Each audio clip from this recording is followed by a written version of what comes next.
ملت کا پاسبان محمد علی جناح شہر لاہور میں ہم دیکھ رہے ہیں مختلف تقاریب کا انعقاد کیا جا رہا ہے۔ قائد اعظم محمد علی جناح کا یوم ولادت انتہائی جوش و جذبے کے ساتھ منایا جا رہا ہے اور ہم دیکھ رہے ہیں اسکول کے چھوٹے چھوٹے بچے جو ہیں اپنے اپنے انداز میں خراج عقیدت پیش کر رہے ہیں، تقاریب کا انعقاد کیا جا رہا ہے۔ تو آج کے پروگرام میں ہم بھی ڈسکس کریں گے قائد اعظم محمد علی جناح کے زندگی کے مختلف پہلو اور ان کے فرمودات آج جس طرح سے ہم دیکھ رہے ہیں، ہماری قوم جس طرح سے چل رہی ہے، تو کیا ضرورت ہے قائد اعظم کے فرمودات کو لے کر، کس طرح سے قوم کو جو ہے اپنے آپ کو قائد اعظم کے فرمودات کے مطابق ڈھالنے کی ضرورت ہے، اسی پہ ہم بات کریں گے۔ اسٹوڈیوز میں ہمارے ساتھ ہمارے آج کے مہمان موجود ہیں ڈاکٹر محمد اقبال چاولہ جو کہ ڈین آف آرٹ پنجاب یونیورسٹی ہیں۔ السلام علیکم جی۔ وعلیکم السلام۔ کیا حال چال ہیں آپ؟ ٹھیک ہے، شکریہ۔ بہت بہت شکریہ آپ کے وقت کے لیے۔ سب سے پہلے آج کے دن کی مناسبت سے جیسے کہ ہم نے بات کی قائد اعظم محمد علی جناح کا آج یوم ولادت ہے، کیا کہنا چاہیں گے آپ؟ میں یہ سمجھتا ہوں پاکستان کی تاریخ میں آج کا دن ایک تو قائد اعظم محمد علی جناح کے یوم پیدائش کے حوالے سے اہم ہے، دوسرے پاکستان میں ہمارے عیسائی بھائی جو ہیں وہ اپنا تہوار منا رہے ہیں، کرسمس منا رہے ہیں، تو میں دونوں لحاظ سے آج کا دن بہت قیمتی اور بہت اہم سمجھتا ہوں، اور پوری قوم کو جس میں ہمارے عیسائی بھی موجود ہیں، دوسری مذہبی اقلیتیں بھی موجود ہوں، تمام کو مبارکباد میں پیش کرتا ہوں، اور خاص کر قائد اعظم جو کہ بانی پاکستان ہے، ان کی جو پیدائش ہے، ان کی برتھ کے حوالے سے ہمارے لیے بڑے اعزاز کی بات ہے کہ ہم اپنے بانی پاکستان کی جو آج میرے خیال سے آج جو ہم آزاد فضاؤں میں سانس لے رہے ہیں، اپنی سرزمین پہ بیٹھے ہیں، یہ سب قائد اعظم محمد علی جناح کی محنتوں کا نتیجہ ہے۔ بلا شبہ بعض لوگوں کا یہ کہنا ہے، ایک تھیسس ہے یہ والا، کہ اگر قائد اعظم نہ ہوتے تو شاید دو قومی نظریہ جو کہ ایک پروان چڑھا قرارداد لاہور کی صورت میں، وہ کبھی نہ چڑھتا، اور پھر یہ کہ قائد اعظم نہ ہوتے شاید پاکستان 1947 میں نہ بنتا۔ بالکل بالکل صحیح کہا آپ نے۔ تو ہم اگر آج یہاں بیٹھے ہیں، آزادی کا سانس لے رہے ہیں، اور ہم اتنا ماشاءاللہ سٹرونگ ہوتے جا رہے ہیں، ہم اتنے خوشحال ہوتے جا رہے ہیں، تو شاید یہ سارا خراج تحسین ہمیں بانی پاکستان قائد اعظم محمد علی لیکن جناح ڈاکٹر صاحب آپ نہیں سمجھتے کہ وہ مقصد جس مقصد کے تحت یہ سرزمین ہمارا پیارا پاکستان وجود میں آیا، وہ مقصد اب کہیں پیچھے رہ گیا ہے؟ میں وہ مقصد پیچھے نہیں ہوگا کبھی بھی، پہلے تو یہ کلیئر ہونا چاہیے۔ بلا شبہ ہم سے کوتاہیاں کیا ہوئی ہیں، قائد اعظم یہ چاہتے تھے ایسا قطع زمین جہاں پر ہم ایک اسلامی جمہوری اور فلاحی ریاست بنا سکے، مگر وہ ابھی تک ان کی ویژن کو مٹیریلائز نہیں کر سکے، جس کے بے شمار عوامل ہیں، مگر تاہم اس کے باوجود میں یہ کہہ سکتا ہوں کہ پاکستان 70-71 سال گزرنے کے باوجود قائم و دائم ہے اور وہ آگے بڑھا ہے، لیکن جو قائد اعظم کی جو ویژن تھی اسے ابھی تک ہم نہیں پا پائے، جیسے نہ ہی جمہوریت کا تسلسل ہوا، نہ ہی وہ اسلام کا نقشہ جو میثاق مدینہ کے تحت ایک سیکولر، جس سے ہم ایک ایسا اسلام نہیں جس میں ملا کا ہو، بلکہ وہ اسلام جس میں علماء دین کا کردار ہو، ہر طبقے کا کردار ہو، مگر اصلاحی پہلوں سے، اور ایسا ویلفیئر سٹیٹ جس میں حضرت عمر فاروق رضی اللہ تعالیٰ عنہ کے مطابق جیسے بوڑھوں کو، ضعیفوں کو، بچوں کو، خواتین کو، ان لوگوں کو جن کو شیلٹر نہیں ان کو شیلٹر دینا، روزگار نہیں ان کو روزگار، یہ خواب قائد اعظم نے دکھایا تھا، مگر ابھی تک ہم نہیں پا۔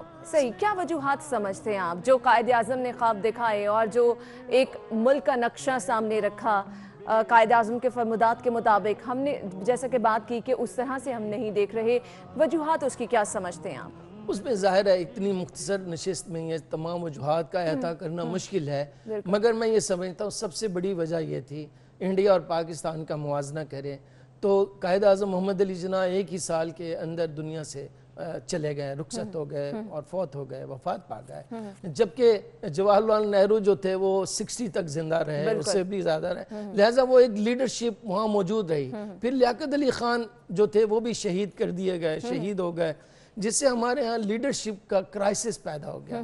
دوسری اہم وجہ یہ کہ جمہوریت کا تسلسل نہیں رہا، اس سے بھی اہم وجہ یہ تھی کہ آئین ہم نہیں بنا پائے 47 سے 56 تک۔ اچھا، جب آئین بنا بھی لیا تو سال 1.5 سال کے اندر ہم نے اس کا بھی خاتمہ کر ڈالا۔ اب یہ بے شمار وجوہات، پھر ہمیں چیلنجز انٹرنل چیلنجز اور مہاجرین کا آ جانا، پھر انڈیا سے ہماری 4 جنگوں، 3 تو جنگیں باقاعدہ ہیں، 4 جنگیں، پھر ہمارے وار آن ٹیرر پہ ہمیں چلے جانا، پھر ہمیں افغانستان میں کود پڑنا، پھر ہمیں انٹرنیشنل جو ہے کولڈ وار کے دوران ہمیں پراکسی بن جانا، یہ ہمارے بہت ساری ہم نے غلطیاں کی ہیں جس سے ہمارا جو قائد اعظم کی ویژن تھی، جو خواب تھا، وہ ہم پوری طرح حاصل نہیں کر پائے۔ صحیح ڈاکٹر صاحب، آج جیسا کہ قائد اعظم کا یوم ولادت ہے تو کچھ قائد اعظم کی پرسنالٹی کے حوالے سے میں آپ سے بات کرنا چاہوں گی، ان کی پرسنالٹی کی کچھ چیزہ خصوصیات بتائیے گا۔ دیکھیں قائد اعظم یہ جو بعض لوگ بدقسمتی سے ہمارے ہاں بھی لوگ موجود ہیں جو کہتے ہیں کہ جی پاکستان تو ہے وڈیروں نے بنایا ہے، جاگیرداروں نے بنایا ہے۔ قائد اعظم نہ جاگیردار تھا نہ وڈیرا تھا، قائد اعظم سیلف میڈ آدمی تھا، ٹریڈنگ کلاس سے رکھتا تھا، لوور مڈل کلاس سے تعلق رکھتا تھا، اور وہ خود محنت کر کے انگلینڈ سے LLB کر کے ایک بیرسٹر بن کے آئے، اور پھر انہوں نے ساری زندگی جہد مسلسل کی ہے اور کانسٹیٹیوشنلسٹ رہے ہیں اور باکردار انسان تھے، جو کہتے تھے اس پر عمل کرتے تھے، اور اس پر تمام لوگ جانتے تھے نہ وہ بک سکتا تھا نہ وہ جھکتا تھا۔ یہ خصوصیات یہ انڈیا میں بھی اس دور میں، ایک شخص میں اتنی ساری خصوصیات ہونا میرے خیال سے بہت بڑی بات ہے، اور تبھی تو ہم پاکستان لے پائے ہیں۔ لیکن انہیں ڈرایا گیا، انہیں دھمکایا گیا، انہیں خریدنے کی کوشش کی گئی، انہیں لالچ دینے کی کوشش کی گئی گاندھی نے لاسٹ ڈیز میں کہ جناب ایسے کریں چھوڑے پاکستان کو، آپ ایسے کریں پورے ہندوستان کے آپ وزیر اعظم بن جائیں۔ انہوں نے کہا یار کیا مذاق کر رہے ہو، میں پاکستان بنانا چاہتا ہوں تم مجھے وزیر اعظم، یہ کیا آپ پینٹس کی بات کر رہے ہو، میں نے اگر بننا ہوتا تو بہت پہلے یہ خواب دیکھ لیتا۔ تو قائد اعظم کو دیکھیں ایسا شخص اس کے بعد میں نہیں سمجھتا کوئی پیدا ہوا ہے، شاید پیدا ہو بھی نہیں پایا۔ اسی لیے تو نہیں کہا جاتا نا کہ قوم کے ہیرو جب بھی ہم ذکر کرتے ہیں تو ذہن میں سب سے پہلے قائد اعظم کا ہی نام آتا ہے۔ آپ نے جس طرح سے خوبیاں بتائیں، ایک ہی پرسنالٹی میں پہلے بھی میں نے بات کی کہ اتنی بڑی خوبیاں ہونا، میرے خیال سے جو ہم نے خوبیاں ڈسکس کی ہیں بہت زیادہ ضرورت ہے، کسی ایک پر بھی عمل کر لیا جائے تو میرے خیال سے ہم یہ سوچ سکتے ہیں کہ جو قائد اعظم نے ہمیں زندگی گزارنے کے حوالے سے، جو قوم اور ملک کو سنبھالنے کے حوالے سے ہمیں ٹپس کہہ لیں آپ دی تھی، اس پر عمل کیا جا سکتا ہے۔ دیکھیں وہ بحیثیت وکیل جب کسی سے فیس لیتے تھے اور فیس ان کی 30s میں ہزاروں روپے تھی، جب سینکڑوں روپے بھی بہت عام ہوتے تھے، اگر وہ مقدمہ 5 سال چلنا ہے اور وہ جلدی ختم ہو جاتا تھا تو وہ بقایا پیسے دے دیتے تھے۔ گویا یہ کہ ایک موکل کو نہیں پتا ہے، ایک جو کلائنٹ اس کو نہیں پتا ہے کہ یہ پیسے عام وکیل جو ہے وہ نہیں کرتے بلکہ وہ طوالت دیتے چلے جاتے ہیں۔ تو قائد اعظم کی کوشش یہ ہوتی تھی کہ میں اپنے کلائنٹ کے مفادات کا تحفظ کروں۔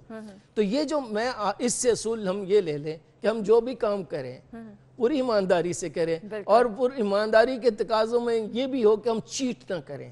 ہم دھوکہ دیتے ہیں چاہے کسی بھی سٹیج پہ ہیں، اور ہمیں اکثریت دیتی ہے، میں یہ اکثریت کہتے ہوئے تکلیف پہنچ رہی ہے، میں یوں کہتا چلے اقلیت دیتی ہے، لیکن اقلیت ایسے دکھائی دیتا ہے کہ وہ اکثریت نظر آتی ہے، اس کا امپیکٹ پڑتا ہے اوپر سے لے کے نیچے تک۔ تو میں یہ سمجھتا ہوں اگر قائد اعظم کی صرف یہ لے لیں امانت، دیانت، اور میں یہ سمجھتا ہوں احساس ذمہ داری، تو یہ اس وقت بھی وہ احساس ذمہ داری ہی کا وجہ ہے کہ وہ اپنا نام، اتنا بڑا نام، جس حیثیت میں وہ آئے، شوہر، شہری، وکیل، سیاستدان، ہر جگہ پر وہ پرفیکٹ ثابت ہوتے ہیں۔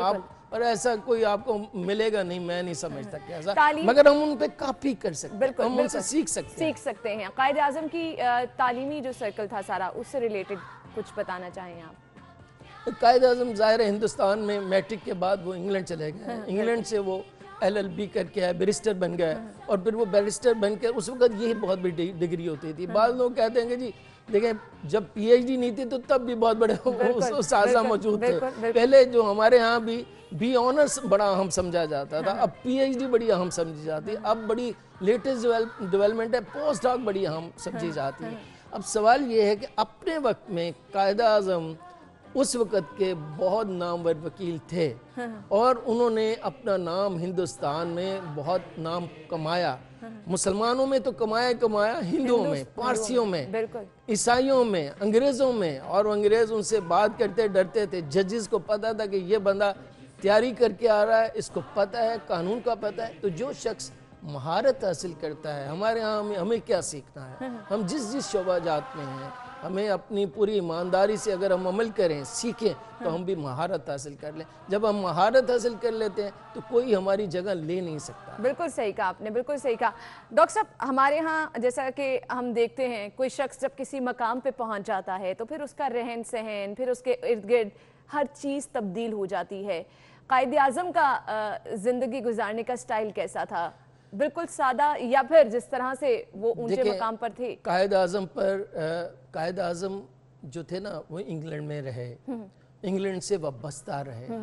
تو انگلینڈ میں اس وقت کے لحاظ سے جس طرح کی ڈریسنگ ضروری ہوتی تھی, اس معاشرے میں ان لوگوں سے کمیونیکیٹ کرنے کے لیے وہ قائد اعظم نے, کیونکہ ہم نے قائد اعظم کی جتنی تصاویر دیکھی, جہاں جہاں انہیں دیکھا, وہ جو ایک لیڈر کی ڈریسنگ ہوتی ہے, جو ایک واقعی ہیرو کی ڈریسنگ ہوتی ہے, وہ نظر آئی ہمیشہ. روب, دبدبا ان کی پرسنالٹی کا حصہ نظر آیا. دیکھیں, گاندھی جی بالکل اپوزٹ جاتے ہیں. گاندھی جی ایک نیکڈ گاندھی کے طور پر آدھا لباس پہنا, آدھا نہیں پہنا, اور وہ عوام میں مکس ہونا پسند کرتے ہیں. ان کی بھی اپیل عوام تک جاتی تھی, اور وہ لوگوں کو ان کی زبان میں بات کرتے تھے, گاندھی جی. لیکن قائد اعظم محمد علی جناح کی ایسی شخصیت جو میسمرائز کر جاتی تھی, کرزمیٹک پرسنالٹی تھے, اور لوگوں نے ان کے ڈریس اور لباس, جو ٹوپی پہنی ہے اور ٹائی پہنی ہے, کوٹ پہنا ہے, اور سوٹڈ بوٹڈ, اور ایسے بالکل. مگر جب لوگوں سے ملتے تھے, تہذیب سے, آداب سے, اور ان کو لگتا تھا کہ یہ ہمارا لیڈر ہے, ہمارے دل کی بات سمجھتا ہے, ہمارے مسائل سمجھتا ہے, اسی کو کرزمیٹک لیڈر کہتے ہیں. اور وہ بات انگلش میں کر رہے ہیں, بیچ میں بے شک تھوڑا بہت اردو بھی بولتے تھے, مگر جو لوگ تھے اس کو 37 سے 47 تک, خاص کر 10 سال کا جو ان کا پیریڈ ہے, جس میں وہ واقعی بہت بڑے کرزمیٹک لیڈر کے طور پر آئے, جب انہوں نے ایک ہجوم کو قوم میں بدلا اور قوم کو ایک منزل کی طرف, پاکستان کی طرف لے کر آئے, تو اس وقت وہ ایک اپنے عروج پر ہیں, ان کو ملکہ حاصل ہے الفاظ میں, خیالات میں, اور وہ منزل کو اس طرح واضح کرتے ہیں کہ عام لوگ, ان پڑھ آدمی بھی یقین کرتا ہے کہ یار قائد اعظم جو اشارہ کر رہا ہے, جو بات کر رہا ہے, یہ ہمارے لیے کر رہا ہے. اور یہ میں سمجھتا ہوں یہ اللہ تعالیٰ کی خاص رحمت ہوتی ہے کہ اتنا ملکہ کسی. بالکل صحیح کہا, بالکل صحیح کہا.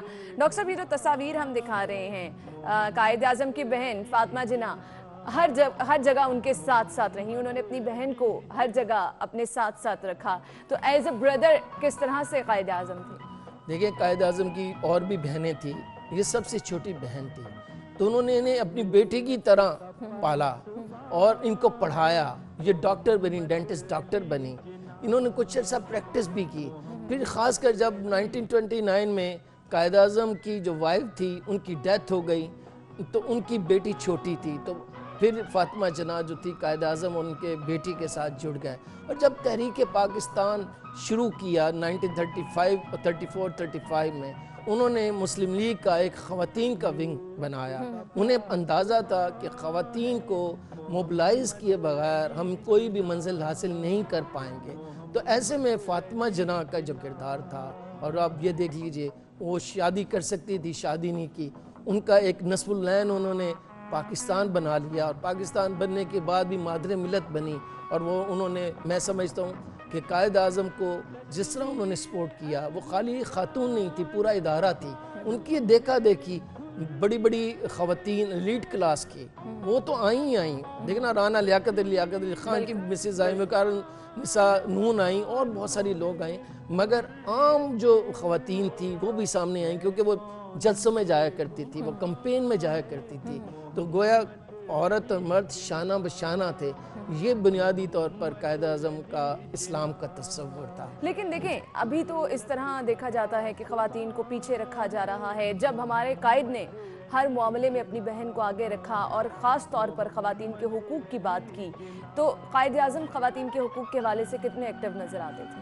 میں یہ سمجھتا ہوں کہ سب سے مشکل مرحلہ تو ان کو, جب ان کی بیٹی نے ایک پارسی سے شادی کرنے کا فیصلہ کیا ہے, تو قائد اعظم نے ان پر اپنی رائے نہیں ٹھونسی, انہیں اجازت دی, وہ شادی انہوں نے کی. بے شک وہ لا تعلق ہو گئے, انہوں نے سمجھایا, وہ لا تعلق ہو گیا. میں سمجھتا ہوں قائد اعظم کی بے شمار تقاریر موجود ہیں جس میں انہوں نے کہا کہ عورتوں کو برابر کے حقوق حاصل ہوں گے, اور تبھی انہیں یقین تھا.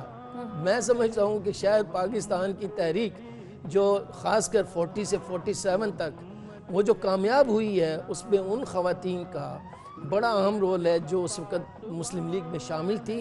اور مثلا سول ڈس اوبیڈینس موومنٹ یہاں چلی پنجاب پہ, یہاں پر بہت فاطمہ بیگم کا بڑا رول ہے جس نے جھنڈا جا کر لٹکا دیا تھا سیکریٹریٹ میں. اسی طرح کے پی میں جسے NWFP اس وقت کہا جاتا تھا, ریفرینڈم کے زمانے میں خواتین نے بھرپور انداز میں, اور خواتین گھروں سے باہر نکلی, انہوں نے خود بھی ووٹ ڈالا, اپنے مرد حضرات کو بھی ووٹ ڈالنے پر مجبور کیا. تو جنہاں میرے نزدیک عورتوں کو اور مردوں کو برابری کے حقوق دینے کے قائل تھے. بلا شبہ ہم یہیں سے گفتگو کا سلسلہ آگے بڑھائیں گے. ناظرین ایک بریک کی طرف جائیں گے, بریک کے بعد ہم پروگرام میں دوبارہ حاضر ہوں گے, ہمارے ساتھ رہیے گا. ایک بار پھر سے آپ کو خوش آمدید کہیں گے, گفتگو کا سلسلہ آگے بڑھائیں گے. ڈاکٹر محمد اقبال چاولہ صاحب ہمارے ساتھ موجود ہیں. ڈاکٹر صاحب, کچھ قائد اعظم کی شادی شدہ زندگی کے حوالے سے میں آپ سے جاننا چاہوں گی. پہلی شادی کے حوالے سے پہلے بتائیے گا. ان دنوں لیٹ 19 سینچری میں عموماً جو مرد حضرات ہیں ان کی شادیاں 14-15 سال کی عمر میں ہو جایا کرتی تھیں, اور قائد اعظم کی بھی غالباً 14 سال 15 سال کی عمر میں پہلی شادی ہوئی, اور اسی طرح گاندھی جی کی 15 سال کی عمر میں شادی ہوئی. اس کا رواج تھا, اس میں کوئی اسلام اور غیر مسلم کا مسئلہ نہیں تھا, کلچر کا ایک حصہ تھا. لیکن وہ انگلینڈ چلے گئے پڑھنے کے لیے, تو پیچھے ان کی عدم موجودگی میں ان کی وائف کا انتقال ہو گیا, اور پھر انہوں نے کوئی شادی نہیں کی تا وقت یہ کہ 1919 میں انہوں نے دوسری شادی کی. اس بچی سے شادی کی جو ان سے 2-3 سال سے تسلسل میں عشق میں مبتلا تھی, اور وہ ان کے دوست کی بیٹی تھی, اور وہ دوست جو تھے وہ پارسی تھے, اور انہوں نے وہ ان کے گلیمر سے بہت متاثر تھی, ان کے ڈریسنگ سے, ان کے گفتار سے, ان کے خیالات سے, ان کی شخصیت سے بہت متاثر تھی. اور جناح جو تھے میں یہ سمجھتا ہوں کہ وہ ان کے آگے بے بس ہو گئے. اس طرح میں نہیں کہہ سکتا کہ جیسے لو سٹوری ہے, may be it's a love story, but Quaid Azam یقیناً امپریس ہوئے کہ ایک بچی مجھ سے اتنا لگاؤ رکھتی ہے, جبکہ ان کی عمروں میں آدھی عمر کا فرق تھا, بلکہ زیادہ تھا. جب قائد اعظم نے شادی کی شاید 43 کے قریب ایج تھی, تو وہ گلیمر موجود تھا. مگر وہ جو شادی جس خواب کے تحت اس بچی نے کی تھی, اتنی امیر بہت بڑے باپ کی بیٹی, قائد اعظم اس طرح ان کو وہ ٹائم نہیں دے پائے, کیونکہ وہ قائد اعظم کی مصروفیات کو تصور میں نہیں لا سکتی تھی, کیونکہ وہ زمانہ تھا جب 1919 کا ایکٹ آ گیا, اور پھر جس کے تحت انتخابات کا عمل شروع ہوا, پھر تحریک خلافت شروع ہو گئی, پھر مسلم لیگ میں قائد اعظم کی سرگرمیاں بڑھ گئیں. تو قائد اعظم ہر جگہ انہیں نہیں لے جا سکتے تھے, اور جہاں لے جاتے بھی تھے تو وہ شاید اتنی زیادہ اپنے آپ کو فٹ نہیں سمجھتی تھی, مس فٹ سمجھتی تھی, کیونکہ قائد اعظم پالیٹکس میں زیادہ انگیج تھے اور وکالت میں زیادہ انگیج تھے, اور وہ بچی اپنے ظاہرہ اس کی رومانٹک لائف تھی. یہ ایسا پیریڈ تھا جو ہنی مون کا پیریڈ تھا, وہ ہنی مون کا بھی پیریڈ شاید اسے اس طرح نہیں ملا جو اس کا خواب تھا. قائد اعظم اپنی مصروفیات میں نتیجتاً اب بدقسمتی سے ان کی شادی 10 سال رہی, اور ان کو کینسر ہو گیا, اور کینسر جب ہوا تو وہ ان کی ڈیتھ ہوئی, اور ڈیتھ کے موقع پہ قائد اعظم اس سے پہلے آئے, اور قائد اعظم زندگی میں 3 مواقعوں پر روئے ہیں, اور اس موقع پر تو دھاڑے مار کر بھی کہتے روئے ہیں کہ جب ان کی وائف کا انتقال ہوا ہے. تو وہ بعض لوگ اس کو اور اینگل سے لکھتے ہیں کہ جی آخری دنوں میں ان کا رابطہ ٹوٹا نہیں تھا, کم ہو گیا تھا. قائد اعظم اپنی بہت زیادہ گناگو مصروفیت میں چلے گئے تھے. پھر لوگ یہ بھی کہہ دیں کہ پارسی سے شادی کی, وہ اسے لو از بلائنڈ ہوتا ہے, وہ جو اس کا اپنا ایک, پھر انسان جو ہے دوسرے کی محبت دیکھ کر, عشق دیکھ کر اس کو رسپانس دینا بھی انسانیت کا ایک سبب ہے. بالکل بالکل بالکل. اچھا, پھر دوسری شادی کے حوالے سے جب قائد اعظم نے دوسری شادی کی تو اس ٹائم کیا حالات تھے؟ تو یہی میں نے بتایا نا, یہ دوسری شادی, پہلی شادی تو ان کی 15-16 سال کی عمر میں ان کی وائف کی ڈیتھ ہو گئی. آپ یہ دیکھ لیں کہ وہ تقریباً 20 سال انہوں نے شادی نہیں کی, 20-22 سال شادی. پھر اس کی دوسری وائف کی ڈیتھ کے بعد بھی انہوں نے 29 سے لے کر 48 تک 19 سال شادی نہیں کی. بالکل بالکل, یہ والا ٹائم گیپ آ گیا تھا. اچھا, شہر لاہور سے قائد اعظم کی وابستگی کے حوالے سے میں جاننا چاہوں گی. اچھا, لاہور سے پہلے ہمیں ہندوستان کو دیکھنا پڑے گا. بالکل. ہندوستان میں پنجاب کی اہمیت کو دیکھنا پڑے گا. پنجاب ہی وہ راہگاہ تھی, راگزر تھی, ایک ایسا پیسج تھا پنجاب جہاں سے گزر کر جتنے بھی حملہ آور دنیا سے آئے ہیں, الیگزینڈر سے لے لیں, آرینز لے لیں, محمود غزنوی لے لیں, شہاب الدین غوری لے لیں, یہ سب لاہور سے ہی انٹر ہوتے تھے ہندوستان میں. تو لاہور سب سے بڑا کلچرل ایک سینٹر تھا, اکنامک ایکٹیویٹیز کا سینٹر تھا اور پولیٹیکل ایکٹیویٹیز کا سینٹر. مغلیہ دور میں, سلطنت دور میں, یہ ان دوروں میں بھی یہ وہاں کا دارالحکومت ہوا کرتا تھا. تو لاہور کی اہمیت انگریزوں کو بھی پتہ تھی, ٹھیک ہے, موجود تھی. لیکن قائد اعظم کے نزدیک پنجاب کا اور لاہور کا ایک بہت اہم ان کو اہمیت حاصل تھی, کیونکہ 1935 کے آئین کے تحت, ایکٹ کے تحت, جسے ہم آئین بھی کہتے ہیں بعض کا, اس کے تحت صوبوں کو ہی فیصلہ کرنا تھا, خود مختاری ہوئی تھی. پھر قرارداد لاہور میں جو اہمیت حاصل تھی کہ جی پنجاب, سندھ, بلوچستان اور سرحد کو اور بنگال کو پاکستان بننا تھا, اس لیے لاہور کو چنا گیا.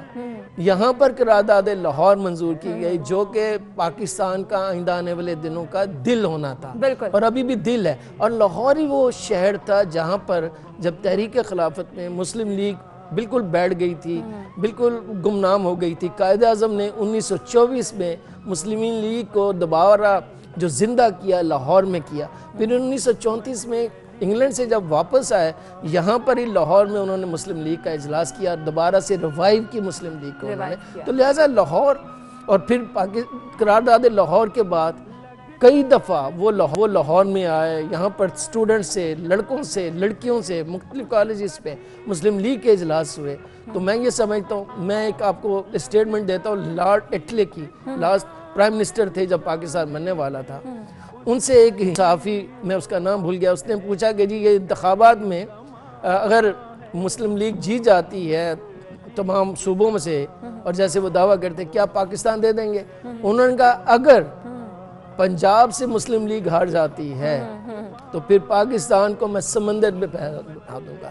تو پنجاب اور لاہور کا اہمیت کا اندازہ یہ لگا لیجئے. لہٰذا قائد اعظم پنجاب اور لاہور کی اہمیت سے بخوبی واقف تھے, اور پنجاب ہی وہ شہر تھا, پنجاب ہی وہ صوبہ تھا جہاں سے فوج انگریزوں کو مل رہی تھی, پنجاب ہی وہ صوبہ تھا جہاں کا غلہ, اجناس, معیشت وہ انگریزوں کی جنگ کے دوران اس کے بعد بھی کام آتی رہی. صحیح. قائد اعظم کی کچھ اہم کتابیں ہیں اور ان میں پھر جو میسج دیا گیا ہے اس کے حوالے سے بھی جاننا چاہوں. قائد اعظم پر کئی لوگوں نے کام کیا ہے. پاکستانیوں میں جو نامور لوگ ہیں جنہوں نے سب سے اچھا کام کیا, میرے ٹیچر ہیں سر اسکندر حیات صاحب, ان کی کتاب ہے charismatic leader and the demand for Pakistan. Ayesha Jalal نے بڑا اچھا کام کیا, وہ ایک علیحدہ ان کا تھیسس ہے جو کہ میں سمجھتا ہوں ہمارے جو قومیت پرستی کا جو نقطہ نگاہ اس کے بالکل ضد ہے.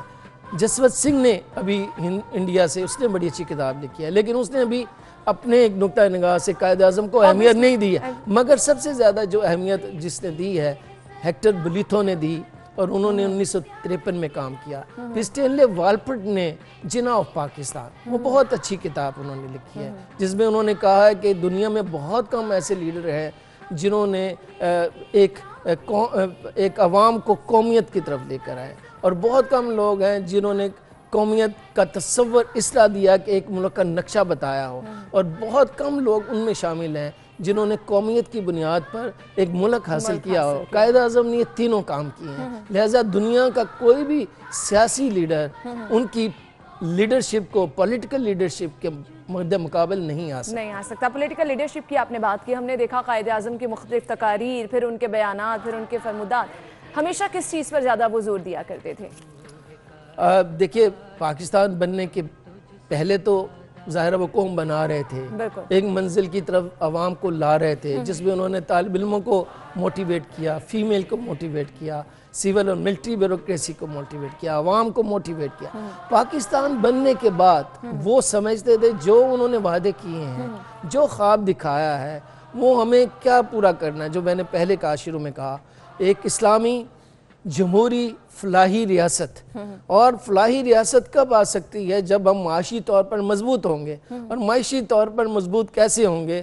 پاکستان تو لارڈ ماؤنٹ بیٹن نے کہا تھا کہ گاندھی کو یقین دلاتے ہوئے کہ یہ چند دن نہیں چلے گا, معاشی طور پر ہم نے اتنا لولا لنگڑا اور مسخ شدہ پاکستان دیا ہے کہ چند دنوں بعد ہی قائد اعظم آپ سے کہیں گے خدا ہمیں دوبارہ ہندوستان میں شامل کر لیجئے. تو قائد اعظم کو لولا لنگڑا اور مسخ شدہ پاکستان ملا، مگر پھر بھی قائد اعظم نے اپنی قوم کو موٹیویٹ کیا اور پاکستان 70 سال گزرنے کے باوجود آج قائم و دائم ہے. 1947 سے اسے قائم رہے گا. اور قائد اعظم نے دیکھیں نا ہر بندے کو کیا کہا، اداروں سے کہا اپنے اداروں میں رہتے ہوئے، حدود میں رہتے ہوئے کام کریں، اور خاص کر ایک پیغام ان کا ورک اینڈ ورک.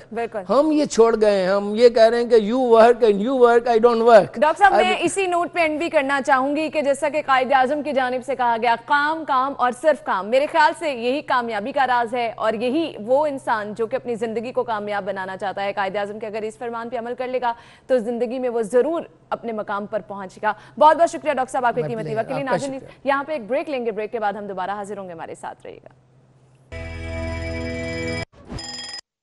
بریک کے بعد آپ کو ایک بار پھر سے خوش آمدید کہیں گے. جیسا کہ ہم نے پروگرام کے سٹارٹ میں بھی یہ چیز ڈسکس کی کہ آج مسیحی برادری جو ہے وہ کرسمس کا تہوار منا رہی ہے. صبح سے گرجا گھروں میں ہم دیکھتے ہیں عبادات کا اہتمام کیا جاتا ہے، اور پھر گھروں میں آنا جانا جو ہے وہ سلسلہ شروع ہو جاتا ہے.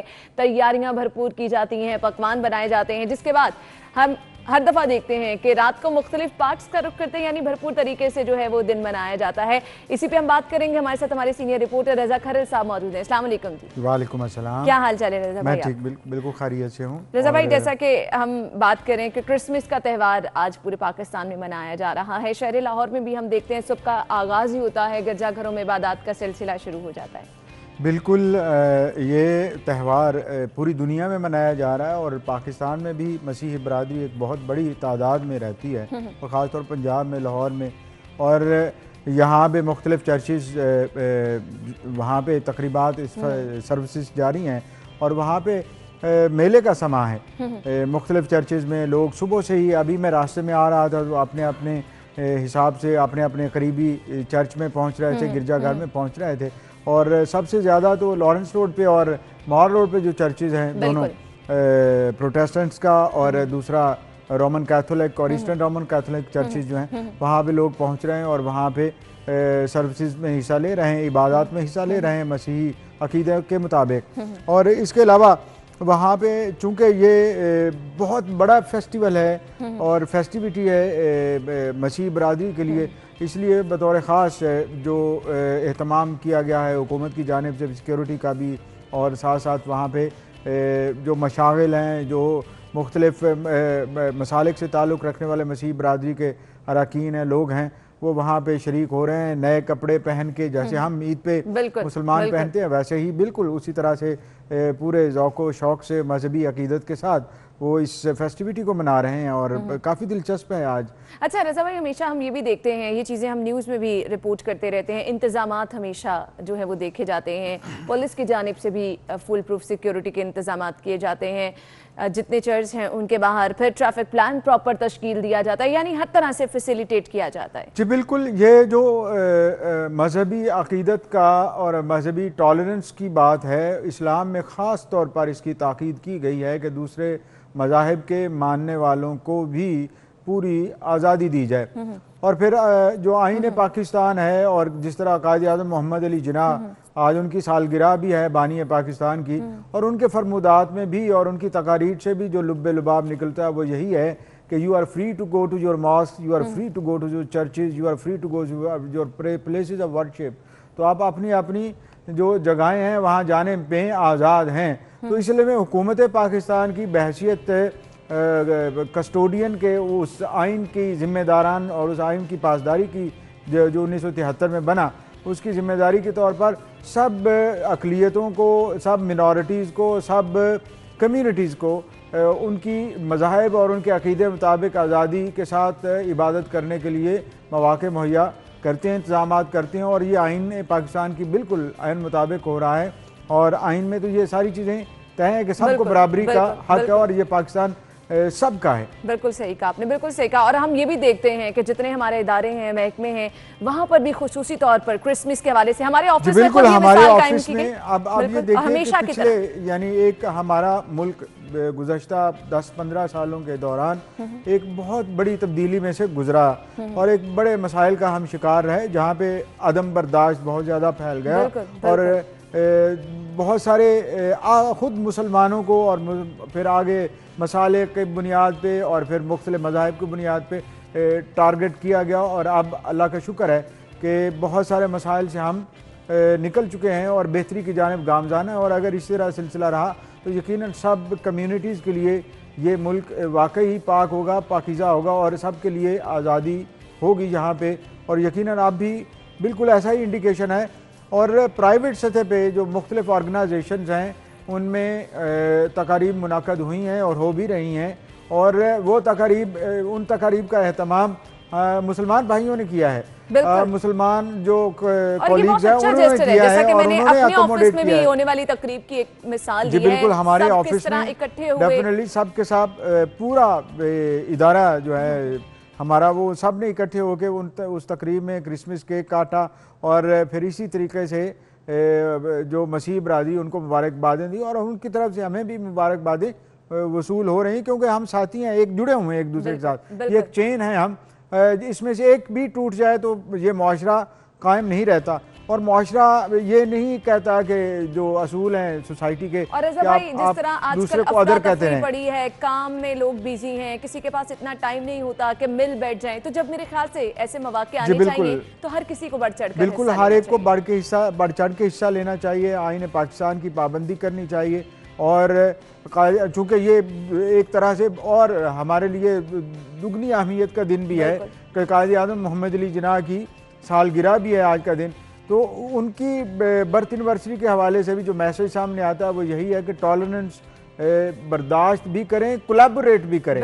پہلے ہم یہ کہتے آئے ہیں اور ایک ہمارا نیریٹو چلتا ہے کہ ہم برداشت کریں کہ ہمارے اندر برداشت کم ہے. میرے نزدیک یہ ہے کہ برداشت بھی کریں اور کولیبوریٹ بھی کریں، یعنی ساتھ مل جائیں، تعاون بھی کریں. اگر ہم تعاون کرتے ہیں تو یقیناً سوسائٹی جیل ہو جائے گی.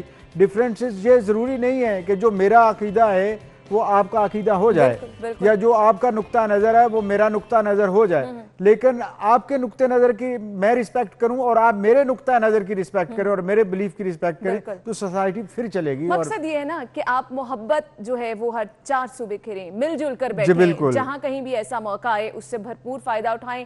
لوگ جو ہیں وہ جس طرح آج مشینی زندگی میں مصروف ہیں تو جب کبھی بھی ایسا موقع آئے ایسی ہی بات ہے مل جل کر بیٹھیں. اور پھر دوسری بات یہ ہے کہ ہم اس ملک کے اندر اور خاص طور پر پنجاب کے اندر جو مسیحی برادری کا تعلیم کے میدان میں کردار ہے ہمیں اس کا اعتراف کرنا چاہیے.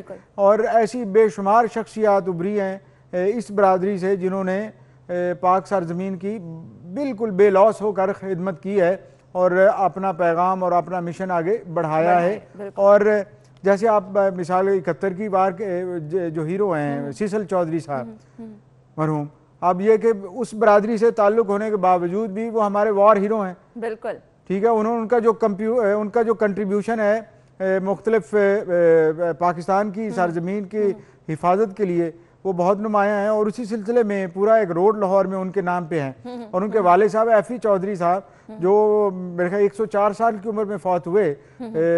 تو ان کا قائد اعظم محمد علی جناح کی تصویروں کی سب سے بڑی کلیکشن ایف ای چودھری کے پاس ہوا کرتی تھی اور ہم تو مطلب ان کی کہہ لیں کہ تیسری چوتھی پیڑھی میں اس حساب سے جاتے ہیں تو ہم جا کے دیکھتے ہیں کہ کتنی کلیکشن ہے ان کے پاس. تو ایسی بہت سارے لوگ ہیں، ایسے بہت سارے کنٹریبیوشن ہیں، ایجوکیٹرز ہیں، ایسے بہت سارے میوزیشنز ہیں، ایسے بہت سارے ایکٹرز ہیں، کرکٹرز ہیں جنہوں نے کنٹریبیوٹ کیا سوسائٹی کے لیے. اور وہ جو اس کمیونٹی سے جس میں بسیع برادری سے اور دیگر برادریوں سے تعلق رکھتے تھے اور انہوں نے اس طرح کنٹریبیوٹ کیا سوسائٹی سے. تو آج اس لیے بھی ہمیں سیلیبریٹ کرنا چاہیے اس دن کو کہ یہ دن ہمارے عقیدے کا نہیں لیکن یہ ان پاکستانیوں کا دن بھی ہے جو ہمارے ساتھ شانہ بشانہ کھڑے ہوتے ہیں اور ہر موقع پہ ہمارے ساتھ ہوتے ہیں. اس کی ایک مثال میں نے دیکھی، جب کبھی بھی ہم آج کے دن کے مناسبت سے، کرسمس کے مناسبت سے دکھاتے ہیں کہ مسیحی برادری اپنی عبادات کے بعد جب بیت پاکس کا رخ کرتی ہے، تو جیسے آپ نے کہا کہ ہمیں بھی آگے بڑھنا چاہیے، ہم بہت سارے دوسرے لوگ بھی دیکھتے ہیں جو اس تہوار میں ان کے شانہ بشانہ کھڑے ہوتے ہیں، بالکل جو پارٹیسپیٹ کرتے ہیں، اور پھر اگر خدا نخواستہ ان پہ کوئی آلام آ جائیں تو ان کے ساتھ کھڑے ہوتے ہیں، اور یہ ثابت ماضی میں بھی ہوا، اور انشاءاللہ اللہ میاں ان کو بھی حفظ و امان میں رکھے اور سب کو حفظ و امان میں رکھے، اور آج کا دن جس طرح خوشیوں بھرا ہے ان کے لیے، یہ خوشیوں بھرا پورے پاکستان کے لیے ہو، پورے پاکستان کے لیے۔ بہت بہت شکریہ رضا بھائی آپ کے وقت کے لیے۔ ناظرین، اسی کے ساتھ ہی پروگرام کا وقت بھی اپنے اختتام کو پہنچا، اپنا خیال رکھیے گا، مجھے اجازت دیجیے، اللہ حافظ۔